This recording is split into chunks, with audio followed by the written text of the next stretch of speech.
Μωρέ μάγκα, δεν είχα στόχο να γίνω μοντέλο, αλλά το καλοκαίρι έρχεται και κάτι πρέπει να κάνω.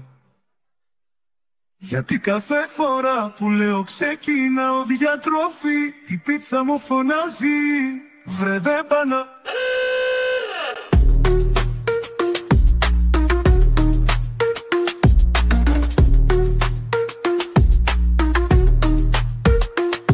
Ήμουν full στα λίπη, ναι, ήμουνα χοντρός.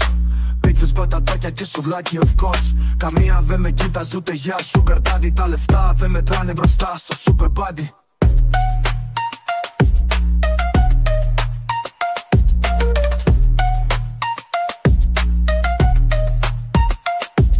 Μα μπαίνει καλοκαίρι και κάτι με χτύπησε deep. Είπα δεν πάει άλλο φίλε, ο χοντρός παλιαρί. Το πήρα απόφαση θα γίνω Gucci. Ψάχνω λύση να βρω, ξέρω είναι πανούκι.